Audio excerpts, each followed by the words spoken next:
좀 시간이 지연되고 있긴 한데요. 저희가 확보해 놓은 시간은 4시 50분까지고요. 좀 청중들하고 소통을 더 하기 위해서는 항상 토론자분들한테 이런 부담을 드려서 죄송한데 한 7분 정도에게 좀 압축적으로 토론을 해주시면 다른 플로어의 얘기를 들을 수 있을 것 같습니다. 가나다 순과는 다르게 제가 좀 임의적으로 발표 토론 순서를 바꿔봤는데요. 우선 최원만 대표님을 모시고 싶습니다. 이제 최원만 대표님은 조경사에 대해서 굉장히 오랫동안 고민도 하셨고 중요하다라는 얘기를 많이 하셨는데 며칠 전에 이제 전화드려서 감사합니다. 와주세요. 이렇게 얘기했더니 이런 자리가 마련된 거에 대해서 눈물이 날 정도라고 하셨거든요. 저는 그 말을 듣고 정말 저 말 한마디에 지금까지 얼마나 많은 고민이 있었는지 느껴져서 저도 좀 울컥했던 기억이 있습니다. 최원만 대표님 토론 시작해 주세요.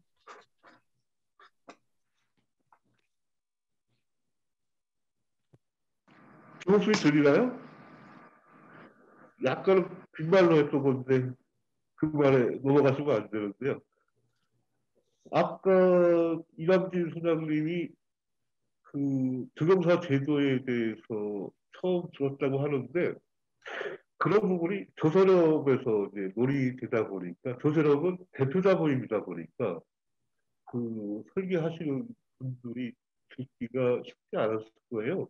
근데 그걸 떠나서 예전에 이민우 교수님이라든지 노학기 소장님하고 사적인 자리에서 만나다 보면은 목소리를 높여서 정말로 조경사 제도라는 거에 대해서 그 얘기를 했었는데 이민우 교수님은 굉장히 논리적인 발언에서의 쉽지 않을 거다 하는 그런 부분이었었고요. 노학기 소장님하고 저는 뭐 그냥 막연하게 감성적으로만 얘기했던 그런 부분들이 있었는데 저번에 그 김하영 교수님하고 통화하면서 물 들어올 때 물을 더 해야 된다는 그 부분이 저희들한테는 굉장히 그 공감이 가는 긍정적인 그런 부분들이었던 것 같아요. 근데 저는 지금 발제자분들이 말씀하셨던 공영 면허의 필요성에서 저희 때는 좀 절실했었어요. 그 이유가 좀 솔직한 점도 있어야 되는데 저희 때 설계사무실 대표가 다 기숙사였죠. 그분들이 과연 적용사라는 걸 갖다가 내세우는 걸 갖다가 원했을까요? 아니면 원치 않았을까요? 그런 부분에서 저희들이 조금은 솔직해져야 되지 않을까. 그런 부분들이 조금 있었고요. 저는 적용 면허 제도가 우리 적용 설계하는 사람한테 세 가지의 신분증으로 가요. 맨 처음에는 전문성을 가진 신분증이겠죠. 두 번째는 문화성을 가진 신분증이겠죠. 세 번째는 정체성을 가진 신분증으로서의 요즘에 고민이 많이 되는 그런 부분들이 이 제도를 통해서 많이 해결이 되지 않을까. 조경 설계가의 그 전문성의 신분증은 예전에 조경 30주년 기념일인가 세종문화회관에서 임성빈 교수님 학회장일 때 제가 이제 설계자로서 발표 기회가 있었는데 무슨 얘기를 했냐면 조경 설계자는 영역 다툼의 자리매김에 있어 맨 앞에 있는 사람들인데 신분증이 없어요. 그러니까 명함에 디자이너, 대리, 과장, 실장, 소장, 직책만 있을 뿐이지 그 앞에 들어가는 전문 용어가 없었다는 얘기죠. 우리한테는 전문성이라는 신분증이 필요한 그런 부분들이 있었고 아까 이상수 대표가 고양이 몸에 방울 달기라고 하셨는데 아까 이강준 소장님 말씀하셨듯이 공공기관에서 국토부에서 그 현사고문을 장려하고 설계 품격을 올리기 위해서 전문 제도가 필요하다는 그런 부분 말씀하셨잖아요. 그래서 이런 부분들이 우리한테는 극히 긍정적일 수 있다 해서 적극적으로 한번 해보는 것도 어떨까 하는 그런 부분이 있을 수 있고요. 두 번째는 문화성이죠. 총칭 작가라는 사회적 신분증이 있는데 우리가 갖는 면허가 공공기관을 따기 위한 일뿐만이 아니고 우리가 가라는 소리를 듣는 사람 보면은 되게 문과생 위주죠. 소설가, 극작가, 그 다음에 예술대상 위주죠. 뭐 미술가, 화가, 국제세계에서 유일하게 건축가 하나가 가소리를 듣고 있죠. 그 얘기는 공대 세계에서 건축가가 갓소리를 들을 수 있는 이유는 건축사가 있기 때문에 그럴 수 있었던 그런 부분이었거든요. 그러니까 문화 속에서 우리 같은 경우는 이제 조경이 외부 공간이 아니고 외부 생활이라는 표현을 쓴다는 얘기죠. 그러니까 문화에 뛸 수 없는 조건들이 넘쳐나는데 이런 문화적인 행위에 합류하기 위해서는 우리도 조경사란 제도가 절대적으로 필요한 그런 부분에 우리도 문화적인 신분증을 하나 가져야 되지 않을까 하는 그런 부분이 두 번째고요. 세 번째는 아까 이정주 소장님이 또 중요한 말씀을 하셨죠. 설계, 품질 정화 그 부분인데 그게 적용 설계 사무소의 정체성 부분일 것 같아요. 그 정체성을 갖는 신분증이죠. 세 번째 신분증이. 왜냐하면 정체성이 없으니까 책임감이 부재가 되니까 어디 가나 아르바이트 할 수 있고 아까 말씀하신 대로 품질이 떨어지는 그 얘기는 기술사는 아까 보여주셨죠. 과기국고 또 엔지니어는 산업통상자원부고 또 우리 랜드스케 디자이너라는 표현 뿌리 못 쓰고 있거든요. 정경사라는 표현이 없으니까.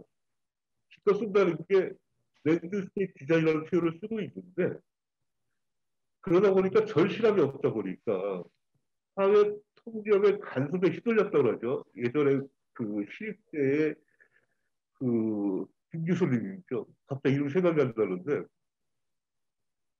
그 남자 교수님 뭐죠? 젊은 분이요, 나이 든 분이요. 국가대표에서 가지고 갑자기 몇 주 전에 술도 같이 먹었는데 생각이 안 나네요. 아, 김영민 교수님요? 네, 김영민 교수님이요. 네. 김영민 교수님이 그 1997년도부터 2010년도까지 정체성의 불화에 대해서 환경가족에 나온 게 있어요. 그래서 그때 술자리에서 왜 2010년도까지만 나뉘어놨느냐 그랬더니 2012년도에 들어왔대요.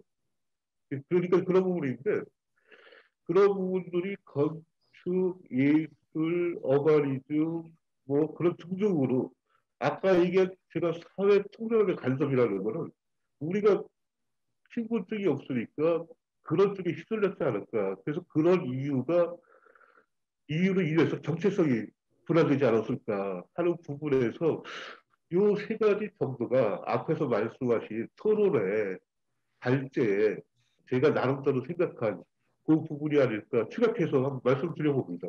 하여튼 이런 자리 감사합니다. 네, 감사합니다. 전문성, 문화성, 정체성 이렇게 정리될 수 있을 거라고는 저도 생각 못 했는데 들으면서 계속 맞다, 맞다 이렇게 고개를 끄덕이게 됩니다. 네, 감사드리고요. 이제 시니어 세대가 어떻게 보면 가장 주니어 세대한테 바톤을 넘겨준 셈인데 신원재 지금 이제 사원인데 그 전남대학교 졸업한 지 얼마 안 됐죠. 그래서 권윤구 교수님께서 강추하시던데 특히 학생들 입장에서는 뭐 3학년, 4학년 되면서 진로 취업 걱정하면서 계속 자격증을 따야 되고 이런 강박에 시달리기도 하고 특히 이제 많은 의사결정이 이제 수도권 중심으로 되다 보니까 비수도권에서 공부하고 또 이제 진로를 볼 때 고민할 때 아마 느끼는 여러 가지 고민들이 많을 거라고는 생각이 들어요. 좀 그런 얘기들을 오늘 들으면 좋겠습니다. 아, 네, 알겠습니다. 저는 사실은 무슨 말을 어디서부터 해야 될지를 잘 모르겠어서 조금씩 적어보기는 했는데, 뭐 여러 가지 것들이 있는데 제가 사실 제일 말하고 싶었던 거는 방금 김하연 교수님이 말씀해 주신 것처럼 어떤 학회나 뭐 다른 예를 들어 공모전 같은 경우에도 이제 지방에 있는 학생들에게는 뭐 기회뿐만이 아니라 그 전에 아예 어떤 안내조차도 오지 않는 경우가 꽤 많아요. 그래가지고 그런 것들에 대해서 좀 더 이렇게 기회가 생길 수 있는 어떤 계기를 주셔서 일단은 감사드리고, 어, 일단 그런 쪽에서 말씀을 드리자면은 제가 뭐 기술사나 아니면 여기서 말씀하시는 조경사에 대해서 여기 나와주신 뭐 여러 교수님이나 대표님만큼의 그런 큰 소양은 없지만 개인적인 생각을 말씀드리자면 사실 제 기준이니까 일단 기사로 말씀을 드리면 기사라는 게 저희 다른 학교는 잘 모르겠는데 저희 학교 같은 경우에는 아무래도 지방 쪽에 있기도 하지만 어떤 학교의 특성상 좀 설계보다는 공무원이나 혹은 뭐 공사 이쪽으로 진출하는 학생들이 많거든요. 그렇기 때문에 그쪽으로 진출하는 학생들이 기사를 따야 한다, 그러니까 따야 한다기보다는 이제 무조건 따야 된다는 그런 어떤 자격에 들어 있으니까 그래서 그렇게 취득하는 경우가 많고 설계에 진출하는 친구들은 뭐 내가 굳이 기사가 필요가 있나 이렇게 말하는 경우도 덜어 있거든요. 그래가지고 저 같은 경우에도 처음 설계를 하기로 마음을 먹었을 때 제가 기사를 공부를 해야 할까에 대한 고민을 진짜 많이 했거든요. 근데 이제 실무로 제가 넘어와서 이제 갓 1년이 안 됐지만 그런 이렇게 실무 활동들을 해보면 실제로도 사실 조경 기사가 없어도 할 수 있다는 생각이 들 때가 있어요. 근데 제가 이제 뭐 그렇게 완전히 기사가 없어도 난 할 수 있어라고 말할 수 있으면 좋겠지만 없어서 불편한 점도 반드시 있거든요. 그 없어서 불편한 점, 그 없어서 불편한 점들을 이렇게 꼽아보면은 뭐 너무나 많지만 실기에 나오는 적산이라든지 아니면 뭐 계획 파트에 나오는 여러 가지 법안들이라든지 이런 것들을 기사를 하면서 공부를 하지 않았더라면 아마도 모르지 않았을까? 이런 것들이 좀 있고, 만약에 모르더라도 배우면 되겠지만, 그런 것들에 있어서 기사가 있는 것이 도움은 되겠다라는 생각은 들었습니다. 근데 이제 어떻게 보면 문제점이라고 할 수 있는데, 기사가 없어도 이걸 할 수 있다고 하는 의견이 저뿐만이 아니라, 제가 제 단독 의견만 갖고 나오기에는 너무나 경험이 모자라서 여러분들에게, 그러니까 여러 경력이 있으신 분들에게 질문을 드렸거든요. 근데 그랬을 때 말씀하시는 게 기사는 약간 없으면 불편하고 있으면 좋은 거라고 표현을 해주시더라고요. 뭐 기사도 그렇고 뭐 기술사도 그렇고 근데 이제 그렇게 말씀을 하시는 까닭이 실질적으로 설계에 있어서 기사가 어떤 자격을 증명해 줄 수가 없다고 판단을 하시는 것 같더라고요. 예를 들어서 뭐 필기는 차치하더라도 뭐 실기에서 어떤 제도를 하거나 하는 것들이 어떻게 보면은 저희 학생들끼리 그냥 하는 말이지만 속도 전처럼 느껴질 때가 있거든요. 공부를 하다 보면 이거 시간 안에 깔끔하게 잘 그려야 된다. 이 생각에 강박에 너무 지배당하니까 이게 하는 의도가 뭔지 그리고 이것들을 통해서 내가 실무에서 활용할 수 있는 것들이 무엇인지를 이렇게 체감하지 못하고 심지어 취직을 했을 당시가 되면 그 모든 것들 전부 다 까먹어버리는 친구들도 있거든요. 실제로 저도 뭐 모든 걸 다 기억할 수 없고 뭐 그런 점들에서 아마 이제 새로 뭐 만들어지는 조경사나 앞에 다른 발제자분들께서 말씀해주신 것들을 종합해서 봤을 때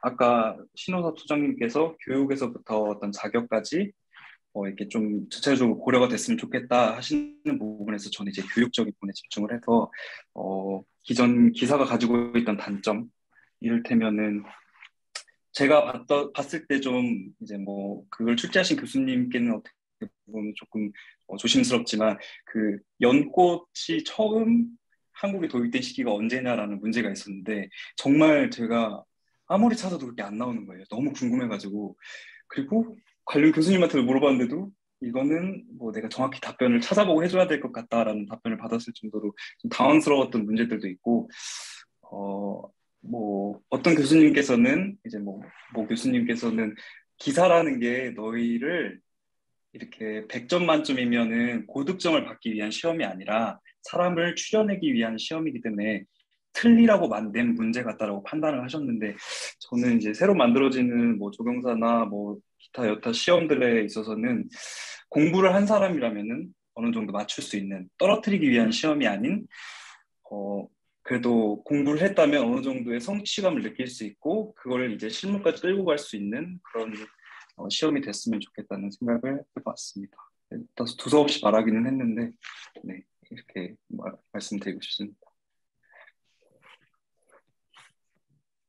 저도 뭐 학생들을 지도하는 입장에서 한마디 한마디가 너무나 뼈저리게 다가오는 것 같아요.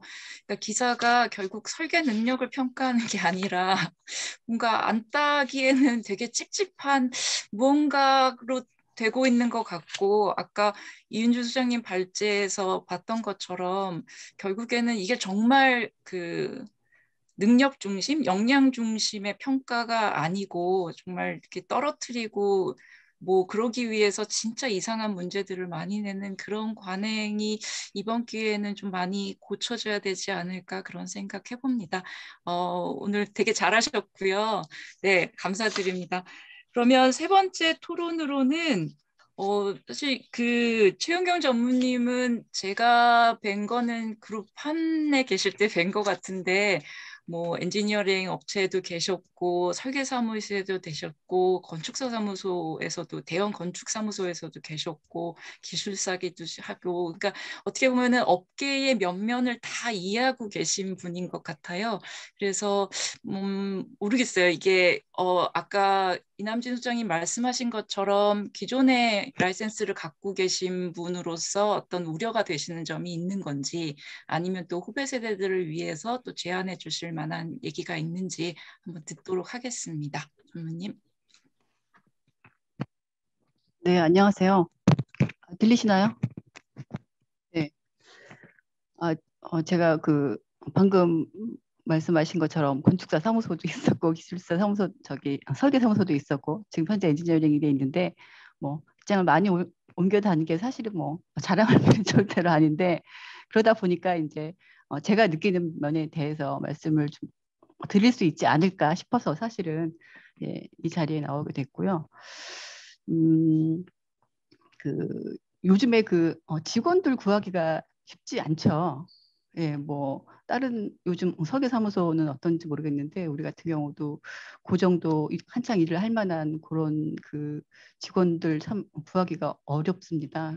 근데 그게 뭐 여러 가지 이유가 있겠지만 저는 어쨌든 그 직원들이 그 보호받아야 된다라는 취지로 오늘 좀 말씀을 좀 드리고 싶은데 그 졸업을 하고 뭐 시공을 한 사람도 있고 그다음에 뭐 엔지니어링이나 공무원으로 가는 사람도 있지만 그보다는 훨씬 많은 수가 설계를 하겠다고 설계 사무소로 이렇게 취업을 해서 일을 하고 있는 걸로 알고 있고 거의 대부분이 그런 거에 대한 꿈을 가지고 아마 조경학과를 입학을 해서 졸업을 해서 이제 일을 하고 싶어 할 거라고 생각이 드는데 그 조경 설계하는 사람들을 보호하고 있는가라는 거에 대해서 계속 그런 거에 대한 의문이 있었습니다.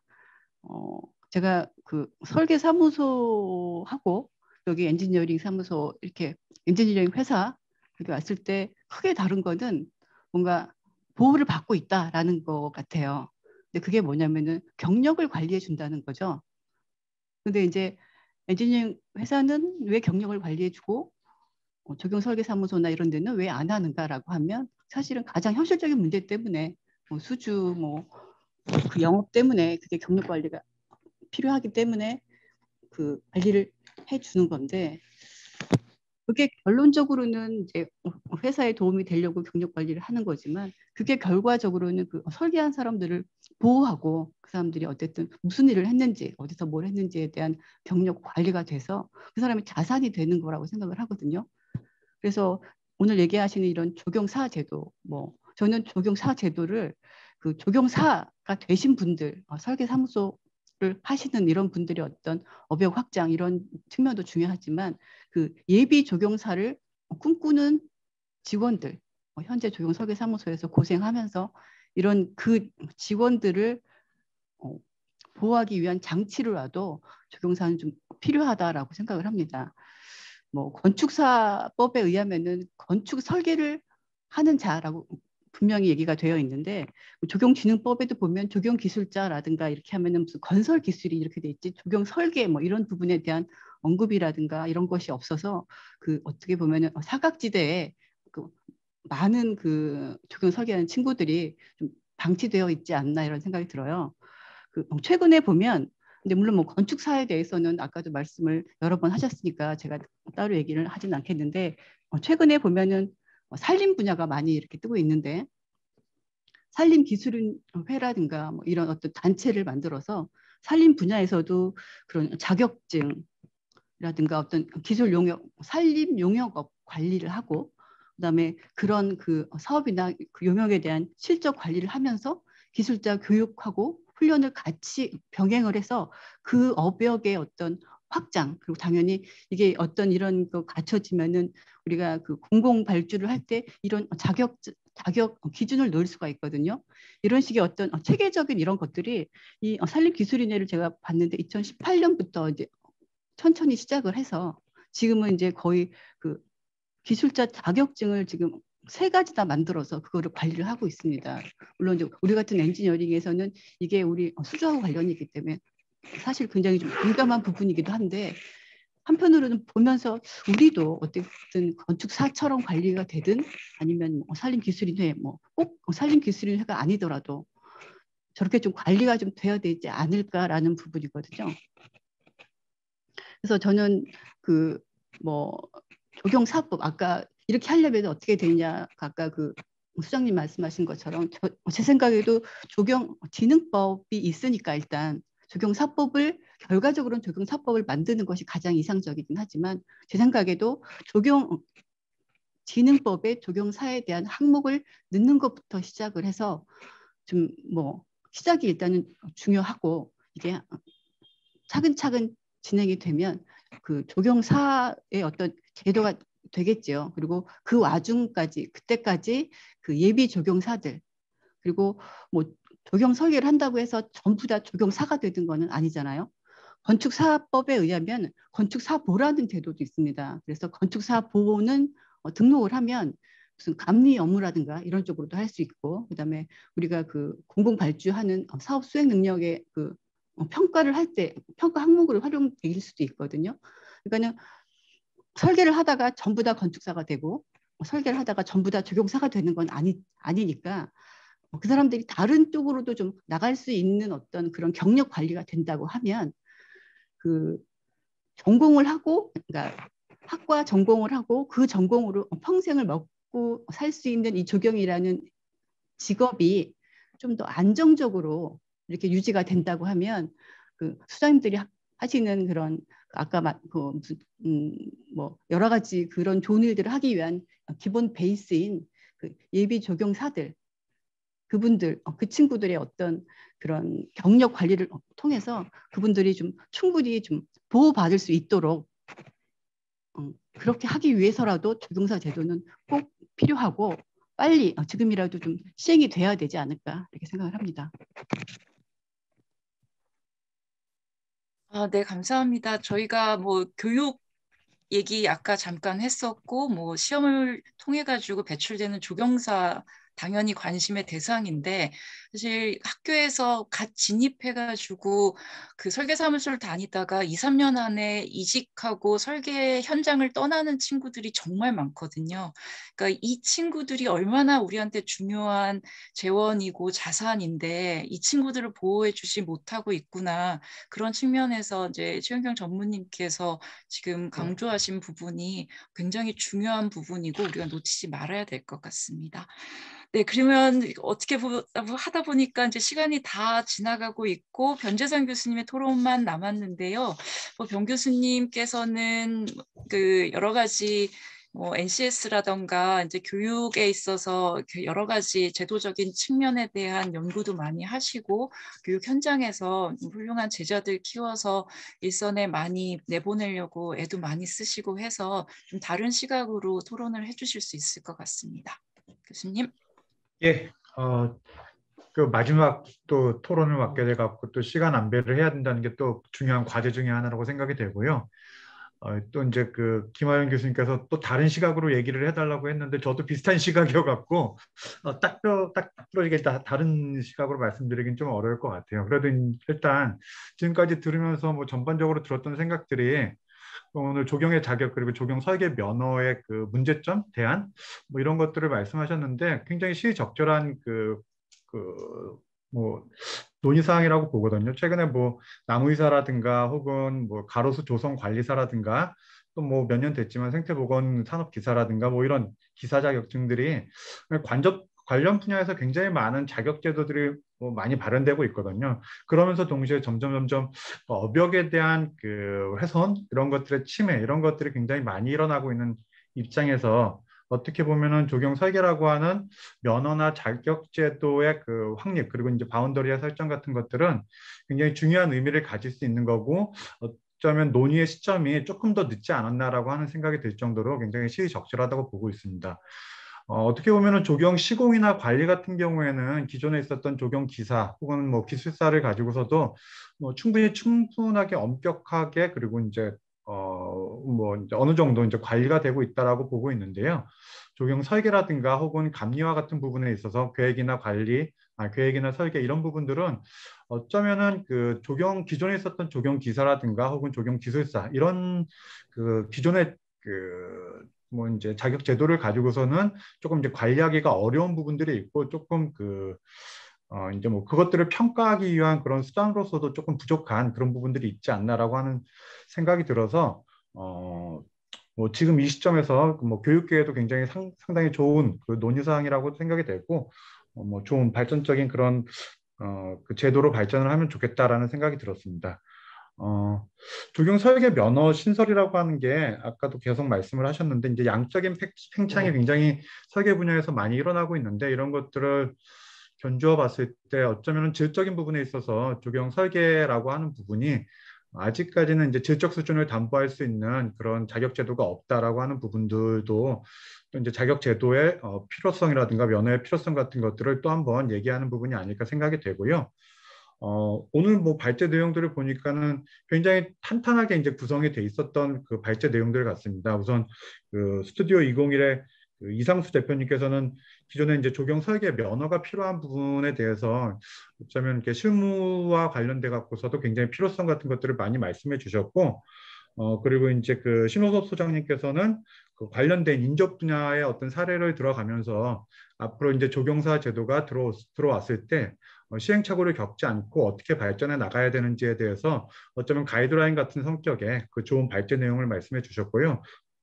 또 세 번째로 말씀해 주셨던 그 LP스케이프의 이윤주 소장님 같은 경우에는 굉장히 시사성 있는 내용인데 저도 걱정되는 게 이런 조경사라고 하는 제도를 만드는 데 있어서 제도보다는 어쩌면 그 조경사라고 하는 거, 설계 면허라고 하는 거에 대한 직무 역량에 대한 그 평가 기준에 대한 어떤 정의, 그 명확한 그 어떤 정의나 내용이라든가 혹은 평가 수단이라든가 평가 방법에 대한 그런 내용들이 선행이 돼 있지 않은 상태에서 제도만 급급하게 제도만 좀 빨리 이렇게 만들자라고 하는 부분으로 나가게 되면 자칫 뭐 이제 아까 말씀하셨던 신호섭 소장님이 말씀하셨던 것처럼 어떤 그 건축사 제도에서의 어떤 그 시행처 같은 것들을 또다시 밟지 않을까 하는 그런 우려도 좀 드는 부분들이 있거든요.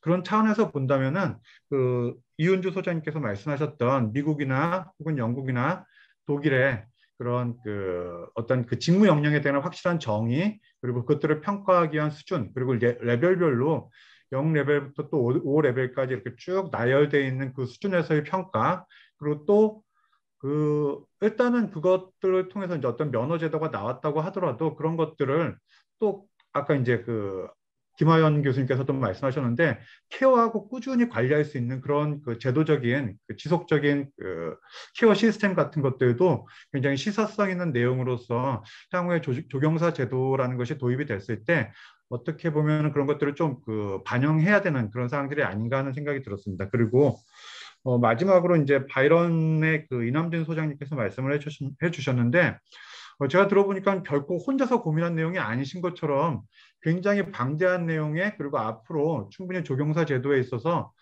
발전적인 초석을 마련할 수 있을 만큼 굉장히 고민을 많이 하신 것 같습니다.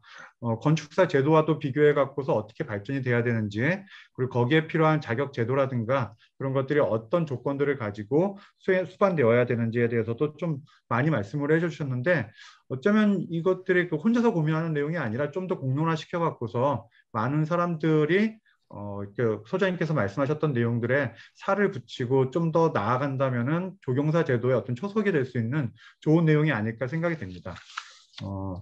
그래서 일단 제가 이제 그 두 가지 차원에서 이제 정리해서 좀 말씀을 드리면은 첫 번째로 그 몇 해 전에 그 NCS라는 그런 제도가 있었는데요. 이 NCS라는 제도가 뭐 지금도 여전히 여러 대학에서 뭐 과정평가형 어떤 자격기술 제도로서 많이 활용을 하고도 있고요.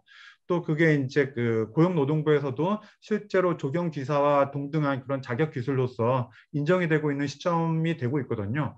그런 차원에서 본다면은 이 NCS라고 하는 건 어떻게 보면은 무엇을 해야 되는지, 그리고 어떤 식으로 평가를 해야 되는지, 그리고 그 평가의 수준에 따라서 어떻게 레벨링을 할 수 있는지에 대해서 명확하게 기술을 해놓긴 했거든요. 물론 그런 부분들에 있어서 조금 이렇게 다듬어 나가야 될 부분들은 있지만은 그런 것들이 선행이 됐기 때문에 이런 것들을 통해서 어떤 자격화시키는 과정이 자연스럽게 연계가 될 수 있었다라고 하는 그런 부분이 있기 때문에 조경 설계 면허라고 하는 것도 어떤 제도의 선행에서 조경 설계를 하기 위한 직무 역량에 대한 명확한 정의, 물론 NCS에서도 그 내용들이 조금은 나와 있는데 그런 것들을 조금 더 어떤 그 조경사협회라든가 이런 쪽에서 공론화시켜서 조경 설계직을 하기 위해서는 반드시 갖추어야 될 부분들이 무엇이 있는지, 아까 이은주 대표님께서 말씀하셨던 그런 내용들이 굉장히 중요한 참고사항이 될 수가 있을 거라고 보거든요. 그런 내용들을 토대로 해서 명확한 직무 역량에 대한 정의가 필요하겠고, 또 그런 것들을 평가하기 위해서는 아까 신호섭 소장님께서 말씀하셨던 그 좀 오래된 방식의 그런 건축사 그런 평가 방식이 아니라 조금 더 새로운 방식의 그런 평가 방식이 도입돼야 되지 않냐라고 말씀해 주셨는데, 그것처럼 그 직무 역량에 대한 명확한 그 정의와 거기에 대한 명확한 평가 방식, 그리고 그거에 따른 명확한 레벨링, 이런 것들이 선행이 돼야지 조경사라고 하는 제도의 어떤 타당성이나 이런 것들을 확보할 수 있을 것이다라고 보고 있고요. 그걸 통해서 향후에 이제 조경사라고 하는 제도가 다른 타 분야에서도 인정받을 수 있고, 명확하게 어떤 업무의 중복성이라든가 이런 것들이 배제되어 있는 상태에서 그 조경사 제도의 어떤 타당성을 입증할 수 있는 그런 수단이 되지 않을까 생각이 됩니다.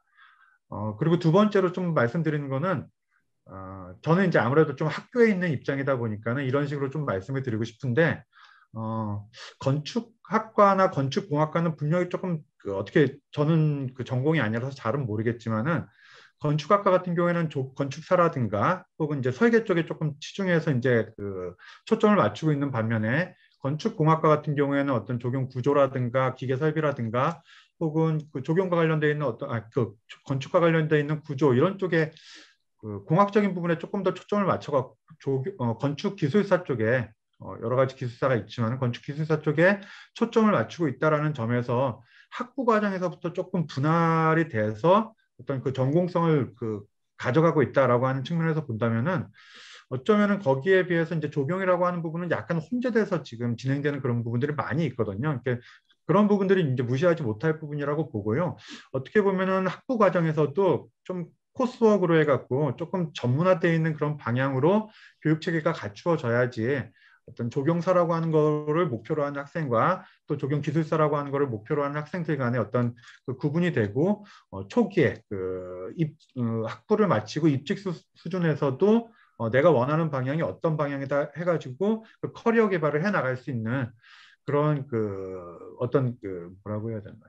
그런 내용들이 좀 담보될 수 있지 않을까 하는 생각이 들어서, 조금 학부 과정에서부터 먼저 이런 것들을 조금 다듬어 줄 수 있게, 급하지 않게, 그리고 또 어떻게 보면은 학생들 입장에서는 자격증들이 요즘 너무 많아갖고 상당히 좀 혼란을 많이 겪고 있고, 또 교육하는 데 있어서도 어떤 자격증에 초점을 맞춰갖고 강의를 해야 될지도 굉장히 좀 어려운 부분들이 많이 있기 때문에, 먼저 앞서 말씀드렸던 거하고 조금 연계해서 말씀드리면은, 명확한 정의와 그리고 그걸 토대로 한 교육과정의 개발을 통해 갖고서 조금 천천히 조경사라고 하는 내용들이 조금 다듬어져서 좀 타당성을 갖고 누구도 이제 뭐라고 하지 못하는 상황에서 등장할 수 있게 됐으면 좋겠다라고 하는 말씀을 드리면서, 이런 것들이 어쩌면 교육 인증이라고 하는 거, 그런 것과도 관련이 돼 갖고서 교육 인증제와도 또 연결이 돼 갖고 진행이 될 수 있지 않을까 하는 생각을 합니다. 마지막 부분이라서 제가 조금 저도 두서없이 말씀을 드렸는데, 어떻게 보면은 학교에 있는 입장에서도 말씀을 드린 부분이 있겠고, 또 조경을 하는 사람의 어떤 전공자의 입장에서는 찬성인데, 또 학교에 있는 사람 입장에서는 조금 조심스럽게 접근할 수밖에 없다라는 부분을 말씀드리면서 마지막으로 정리하도록 하겠습니다. 감사합니다. 네, 교수님 감사합니다. 저희가 사실 급한 제도기는 한데 또 급한 과정에서 너무 성급히 추진하다가 잃어버리는 게 많을 수 있으므로 이제 역량에 대한 정의가 필요하다라는 건 굉장히 중요한 부분인 것 같아요. 그래서 앞으로 이 제도를 준비할 때 NCS 준비하셨던 그 모든 역량을 저희와 함께 공유해 주시길 바랍니다. 시간이 얼마 남지는 않았는데 꼭 모셔야 될 분들이 너무 많은데 그래도 이분의 얘기는 들어야 될 것 같습니다. 지금 조경 설계업 협의회의 회장님이신 박명건 대표님께서 고민이 많으셨거든요. 짧게 얘기 듣겠습니다. 네, 반갑습니다. 한국조경설계협의 회장 맡고 있는 박명건입니다. 오늘 이 소중한 자리를 만들어 주셔서 대단히 감사드리고요. 저는 이제 조경설계협의 회장을 맡고 있지만 지난 30년 동안 설계사무소를 운영하는 사람으로서 가장 한스러웠던 게 이 조경사 제도가 없었던 거예요. 그래서 저는 늘 30년 동안 이걸 만들어야 된다고 생각하고 있었고, 이번 우리 조경설계협의회에서도 최우선 중점 사업으로 이거를 추진하고 있고, 그래서 우리 제도 분과위원인 이남진 소장님께서 그 준비를 하게 해서 오늘 발표를 하게 했는데요. 이제 그 앞 얘기를 드리자면은 조경진흥기본계획 2차 부분에서 조경사 제도를 제가 꼭 넣어달라고 얘기했었는데 초기에 이게 빠지게 됐어요. 그래서 굉장히 안타까워하다가 우리 그 서영애 기획부회장님이 그 박연진 녹색도시과장님하고 자리를 만들어줘서 제가 거기에서 아주 강력하게 이거를 주장해서 그래도 다행히 이번 2차 진흥계획에 포함돼서 너무나 다행입니다. 저는 이거를 왜 꼭 해야 되냐 하면은 우선 조경가로서의 위상이 확립되는 가장 기본이라고 저는 생각하고요. 건축가들은 건축사로 가면 굉장히 프라이드를 갖습니다. 그런데 우리는 해외 여러분 여행 가실 때 직업란 쓸 때 뭐라고 써요? 건축가는 건축가라고 딱 쓰면 되는데 저는 뭐 자영업 썼다가 뭐 기업인 썼다가 뭐 엔지니어냐라고 쓰면 자존심 상해서 디자이너인데 또 못 쓰고 뭐 이런 경우부터 해서 또 많은 또 시민들이 아직도 조경하면은 그 양조동이나 이런 데서 조경이라고 써붙여놓은 그런 꽃집들 하고 저희 조경 설계가들하고 똑같이 위상을 봐요. 그런 부분에서 너무나 우리가 안타까운 부분이 있고 그것은 당연히 학생들한테도 영향력이 미쳐서 자기가 미래에 건축가들은 당연히 건축학과에 오면 건축사가 되겠다는 꿈이 있잖아요. 조경 학생들은 왜 설계 수업에 많이 지금 안 하고 조경 졸업을 해도 설계 3사 안 오는가. 그런 위상이 상당히 문제라고 저는 생각이 되고 두 번째로는 이것을 만들면 조경 사무소의 일자리가 많이 늘어납니다. 아까도 얘기했지만 지금 건축법에 있는 대지안의 조경 쉽게 얘기해서 건축법에는 모든 작은 심지어 뭐 창고 건물 하나 지어도 건축가가 그려야 되고 사인을 받아야 되고 건축사협회 인정을 받아야 되는데 조경 설계는 아무도 그에 대한 제재가 없어요. 그렇다 보니까 저도 지자체에 심의를 하면 웬만한 뭐 작은 규모의 단독주택 빌라 뭐 이런 것들은 전부 건축사가 설계를 해서 심의에 들어옵니다. 아무런 그 자격 요건이 없기 때문에 만약에 이 조경사 제도가 생겨서 대지안의 조경을 비롯해서 모든 건축물 이외의 것들을 조경사가 하게 하라는 법만 생긴다면은 지금보다 우리 조경 일자리 엄청 늘어나는 거죠. 또한 이것을 기반으로 해서 지금 현재 1500세대 이상만 조경 전문가가 감리하게 돼 있는데 그런 부분에서도 우리 앞으로 조경 감리를 우리가 조경사가 할 수 있게만 된다면은 은퇴 후에도 엄청난 일자리가 생기는 거거든요. 우리 분야에. 그래서 이거는 꼭 그런 필요가 있다는 거고 그리고 무엇보다 또 세 번째는 정부의 정책적 제도적 지원을 받아야 되는 우리 분야인데 지금까지 우리는 일종의 서자예요. 아비를 아비라 부르지 못하는 거죠. 국토부가 우리 소속인데 쉽게 말해서 국토부는 이때까지 우리를 서자 취급했습니다. 그리고 뭐 우리 분야에서 나가는 생태 분야는 환경부 그리고 정원은 지금 문화관광부 그리고 또 산림청에서 하는 도시숲 이런 것들은 농림수산부죠. 우리 조경은 과연 어디에 우리를 보호해주는 부모가 있나요?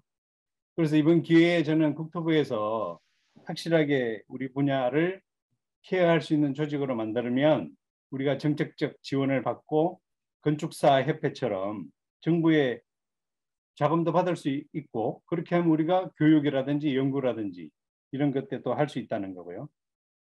그렇게 하면 우리가 지금 조경협회나 이런 조경 관련 단체들은 재정적인 상태가 굉장히 열악합니다, 지금. 그래서 전부 다 십시일반 뭐 이렇게 내는데 당연히 우리가 내는 세금을 우리 조경 분야에도 받아와서 여러 가지 제도적인 그런 부분들에 우리가 할 수 있어야 되고 또 조경사협회를 통해서 조경기술인들의 재교육을 해야 돼요. 저희들은 제일 안타까운 게 조경설계사무소 하면서 졸업하고 와서는 제도화된 교육 시스템이 전무합니다. 미국의 아슬라나 이런 데 아까 사례처럼 그런 부분들이 계속 시대에 맞는 환경교육을 거쳐서 재교육을 해서 전문 수준이 높아져야 되는데 그런 게 일천하다 보니까 어느 정도 배우면 자기가 다 배운 줄 알고 뭐 사실 마땅한 게 없었습니다. 그런 부분에서도 이제 확실하게 해줘야 되는 부분이죠. 그래서 여러 가지 면에서 어쨌든 저는 이 제도가 꼭 필요하고 우리 조경계에서 학계, 업계를 막론하고 이거를 관철시킬 수 있도록 열심히 다 같이 노력했으면 좋겠습니다. 네, 감사합니다. 네, 감사합니다. 사실 뭐 지금 70명이 넘어가고 이 정도 되면 확 반으로 줄어야 되는데 계속 유지되고 있거든요. 역시 조경인들 단결된 힘을 이 숫자로 보여주시는 것 같습니다. 한 분 한 분 모셔서 얘기 듣고 싶은 분들이 너무 많은데 또 5시부터 이사회그 정기총회가 있어서 좀 계속 연장할 수 없는 안타까움 대신 전해드리고요. 제가 채팅창에 말씀드린 것처럼 이제 공론화 과정이 이제 시작인 것 같습니다. 그래서 앞으로 많은 논의의 기회들을 마련할 테니까 그때 또 와서 많은 얘기들 나눠주시면 감사하겠습니다.